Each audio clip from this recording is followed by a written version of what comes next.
नमस्कार मित्रांनो, आपलं स्वागत आहे आपल्या युट्यूब चॅनलवर, जिथे आपण चालू केली आहे भारतीय राज्यव्यवस्था. भारतीय राज्यव्यवस्थेमध्ये आपण ऐतिहासिक पार्श्वभूमी गेले काही दिवस बघत आहोत.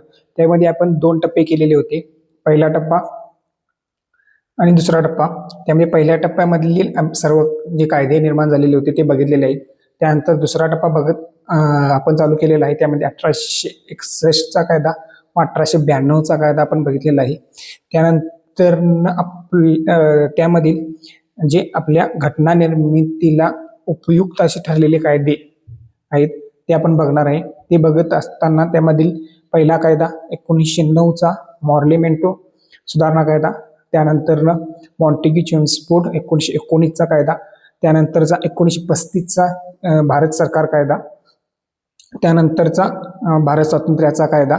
हे कायदे आपण इथून पुढे लेक्चरमध्ये बघणार आहे. हे कायदे ज्यावेळी घटना निर्मिती झाली त्यावेळी यातील रेफरन्स घेऊनच आपली घटना किंवा संविधान तयार गेलेले आपल्याला दिसून येतं.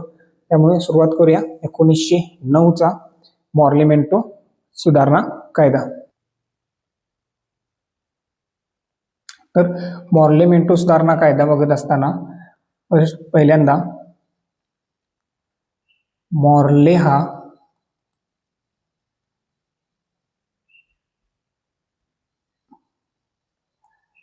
त्यावेळचा भारत मंत्री होता व मिंटो हा त्यावेळचे व्हाईसरॉय होते.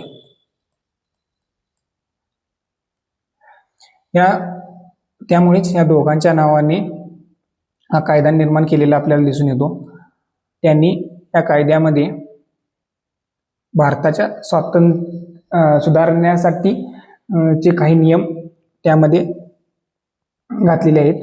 हा कायदा अरुंडल समितीने तयार केलेला आपल्याला दिसून येतो. अरुंडेल समितीने हा कायदा तयार केलेला आहे. त्यामध्ये भारत मंत्री मॉर्ले व्हाईसरॉय मिंटो यांची भारतातील राजकीय सुधारण्याची आराखड्यासाठी संमती प्राप्त झालेली. त्यानंतर हा कायदा लागू झालेला आपल्याला दिसून येतो. या कायद्यामध्ये सर्वप्रथम आपल्याला बघायचं आहे ते म्हणजे त्यांनी जातीवाद म्हणजे बीज किंवा सेपरेट इलेक्टोरेटला मान्यता देऊन भारतामध्ये कशा प्रकारे जातीयवादाला चालना दिलेली आपल्याला दिसून येते हे आपल्याला बघूया. पहिल्यामध्ये त्यांनी मुस्लिमांसाठी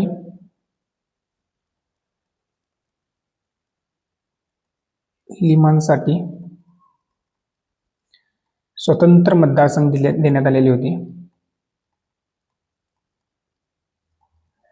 म्हणजे मुस्लिम लोक त्यांची जिथे लोकसंख्या जास्त आहे तेथेच निवडणुका लढवतील, त्यासाठी त्यांना स्वतंत्र मतदारसंघ तयार करून देण्यात आलेले होते. त्यामुळेच मिंटो याला सांप्रदायिक मतदारसंघाचे जनक असे म्हणतात.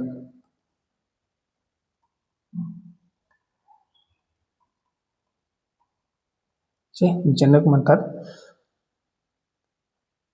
दुसरा मुद्दा म्हणजे गेल्या कायद्यामध्ये आपण बघितलेला आहे की निवडणूक हा शब्द न वापरता निवडणुकीच्या तत्वास मान्यता दिलेली होती. परंतु आता निवडणुकीच्या तत्वास पूर्णतः मान्यता दिली गेलेली आहे व स्वतंत्र निर्वाचन आयोग स्थापन केलेला आपल्याला दिसून येतो. निवडणूक तत्वास मान्यता दिली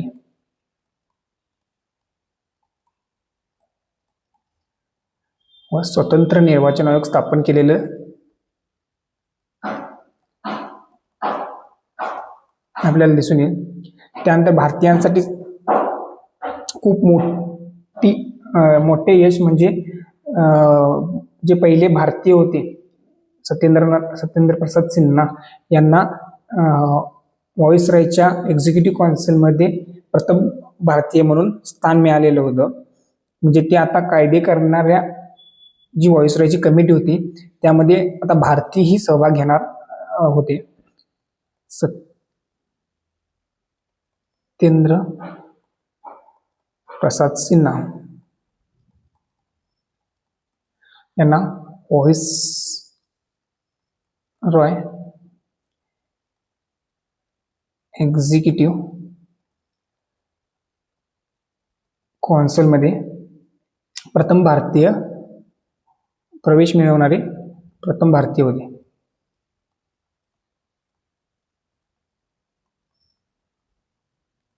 भारतीय होते. त्यानंतर चौथा मुद्दा असा की केंद्र व प्रांतातील कायदेमंडळाच्या सदस्य संख्येत वाढ करण्यात आलेली होती. ती का केली? कारण की स्वतंत्र निर्वाचन आयोग स्थापन केल्यामुळे निवडणुकीमध्ये निवडून देण्यासाठी उमेदवारांची संख्या खूप असल्यामुळे त्यांना संख्या वाढवावी लागली. ती वाढवत असताना त्यांनी एक्झिक्युटिव्ह काउन्सिलची जी संख्या होती ती 8 ठेवली, म्हणजे गव्हर्नर जनरल व 7 इतर सदस्य व अतिरिक्त सदस्य म्हणून लेजिस्लेटिव्ह काउन्सिलमध्ये 60 सदस्यांची संख्या वाढवली. ती पूर्वी 16 होती. म्हणजे केंद्र व प्रांतात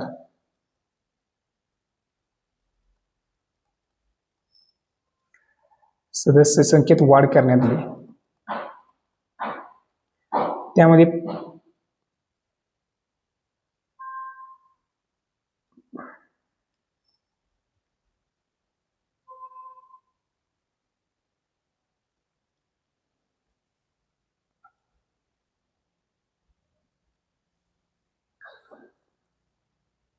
पहिले जी होती ती एक्झिक्युटिव्ह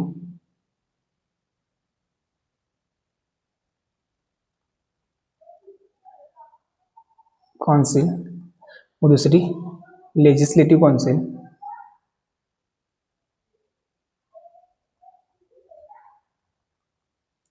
यामध्ये गव्हर्नर जनरल प्लस 7 इतर सदस्य आणि यामध्ये 60 अतिरिक्त सदस्य केलेले गेलेले होते. यांची पूर्वी संख्या 16 होती. हे करण्यात आले होतं केंद्रीय कायदेमंडळात.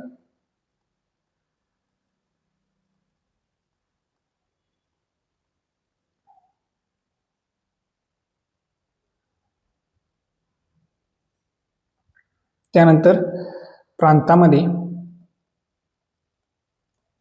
भिन्न सदस्य संख्या होती.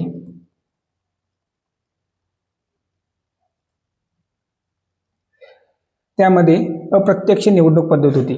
ती म्हणजे पंजाब, आसाम, बर्मा यांना 30 सदस्य व 30 सदस्य होते. त्यांची सदस्य संख्या वाढून 50 सदस्य केलेले होते व गैर सरकारी सदस्यांची बहुमत निर्माण करण्यात आलेले होते. त्यानंतर जे के.जी. गुप्ता व सय्यद हुसेन बिलग्रामी होते त्यांना इंडियन काउन्सिलचे सभासद म्हणून नेमणूक करून दिलेली होती. कोण होते ते? के.जी. गुप्ता व सय्यद हुसेन बिलग्रामी यांची इंडिया काउन्सिलमध्ये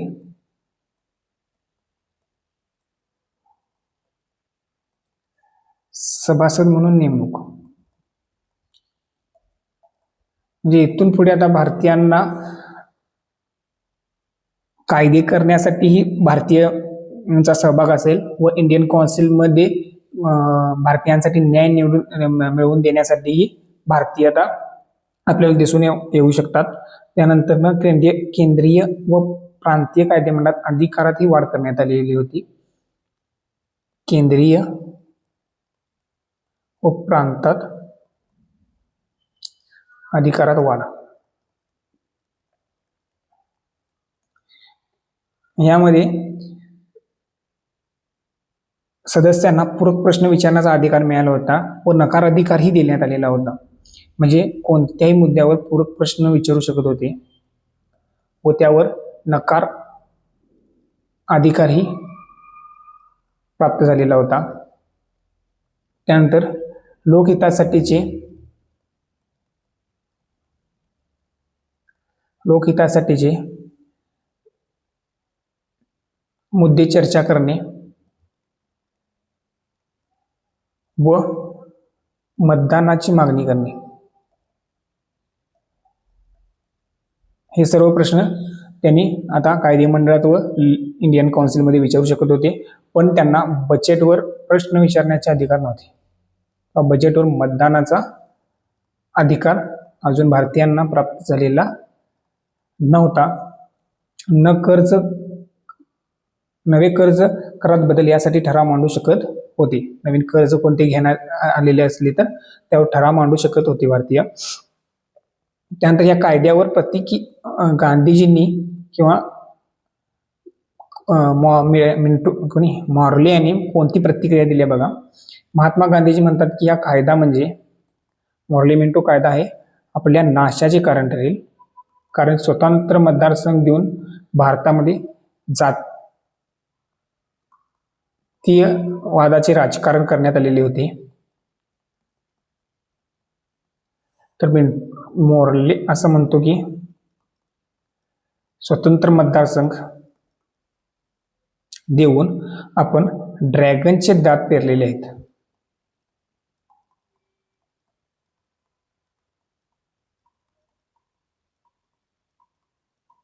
याचा हंगाम निश्चितच वाईट असेल, कटू असेल. त्यानंतर त्यांनी शेवटचा मुद्दा असा केलेला होता की स्वतंत्र व राखीव मतदारसंघ देण्यात आलेले होते.